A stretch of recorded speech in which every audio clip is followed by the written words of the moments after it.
Name, William Doane Watkins, formerly Bill. I was Army captain, 05225042. Went in 64, August, after commissioning at Georgetown.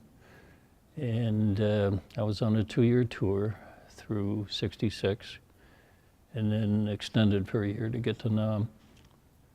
Was not going to miss that. No, I was ROTC at Georgetown. And in that, you get commissioned the same day you get your diploma, the same day you graduate. And then from there, everybody goes in at different times, depending on when you're needed by the branch you're in. I was Transportation Corps. So I went in, right, August 6th, 1964. And in those days, most of the junior officers were going in for 6 months on active duty. Then they went into the reserves for like 7 years. Our commitment, 2 years active duty, and then I think it was 4 years reserves after that. It was just, in early 65, Johnson made his speech, we going in, we gonna kick butt, And I exploded in the officers club in Germany. I just lost it completely. I said, there's no way Johnson could fight the war. No liberals could possibly fight communism intelligently. I said Johnson was going to get our butts booted. And I said all this very loudly. And I got called into the base commander the next day. And we can't have junior officers doing things like that. We're going to have to court-martial you. And I said, well, you better hurry up. He said, why? And it was like a Bugs Bunny cartoon. I said, because I put my papers in for Nam this morning.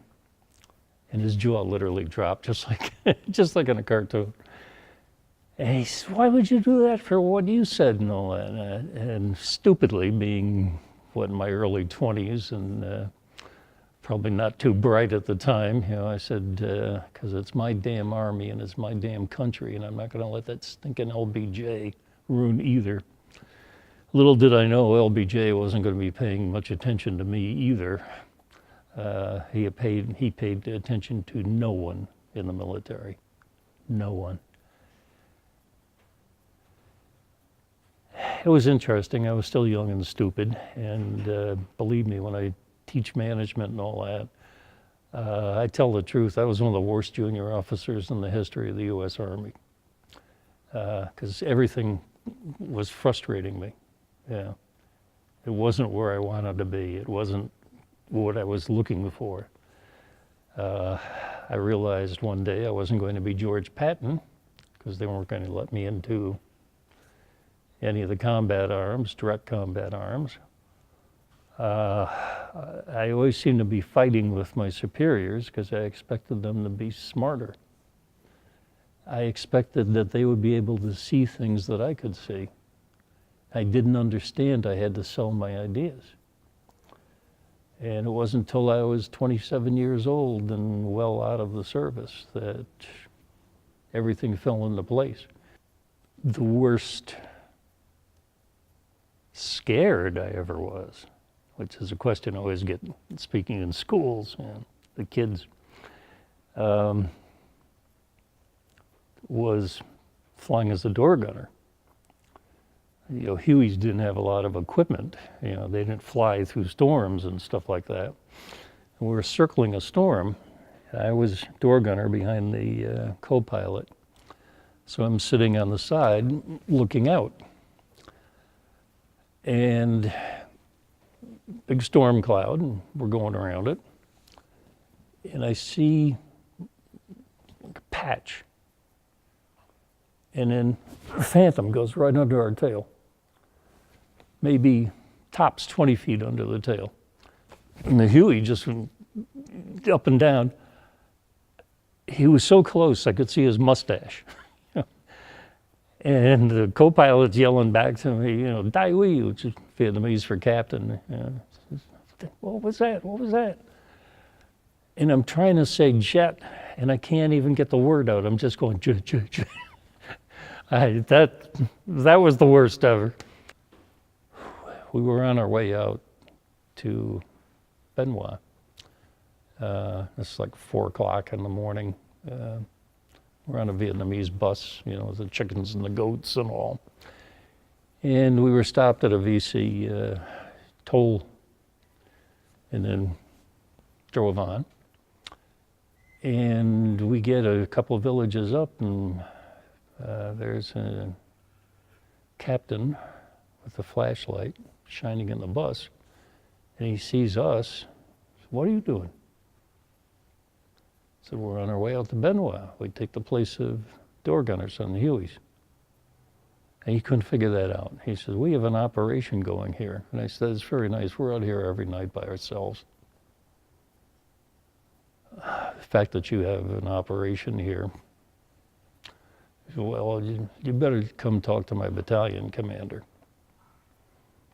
And I said, well, only if you can promise us that you can get us a ride out to Benoit so we don't miss the Hueys. Well, okay, we'll take care of it.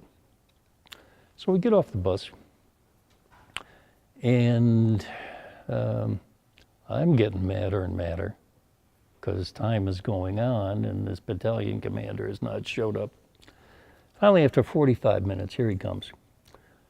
He gets out of his Jeep and starts screaming at us that we're on our way to the cat houses in Benoit. And I lost it. And I said, Colonel, shit. And I told him what we do. And I said, it's easy enough to check. And I said, these are all senior NCOs. They're doing their duty, plus.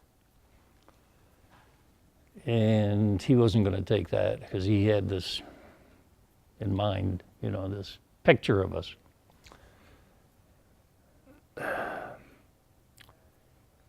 And I just, it hit me that these guys are all career.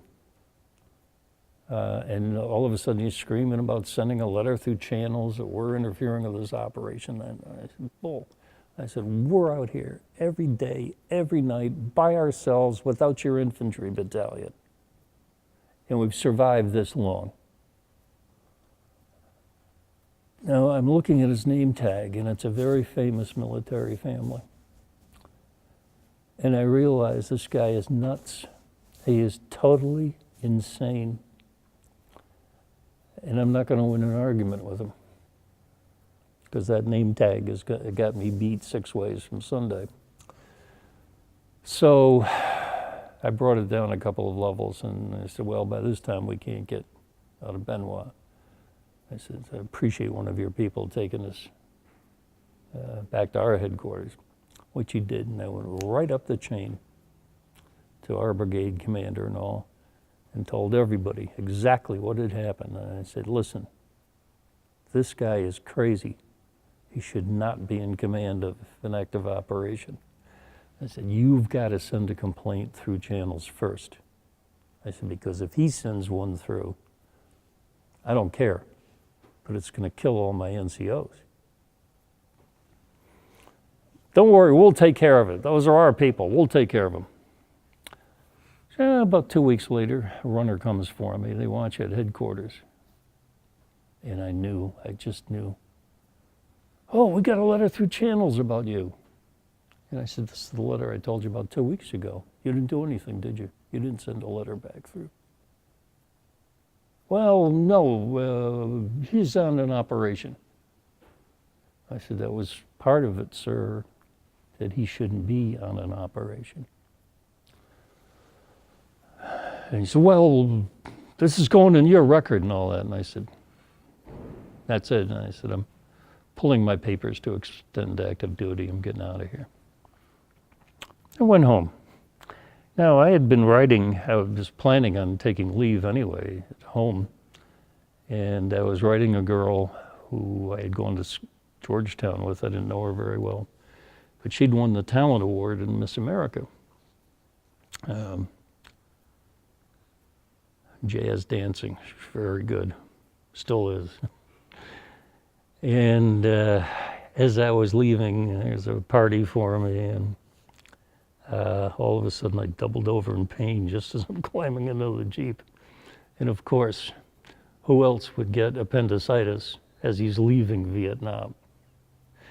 So my boss said, just get in the Jeep, go home, get it taken care of. But on the other end, I said, forget it, just take me to the hospital. It's appendicitis. It's the only thing that could keep me here. I did have a good time when I came home. A lady I was supposed to spend time with, the one who won the Talent Award in Miss America. By the time I got back, that's why I told the appendicitis story, because I lost a week there.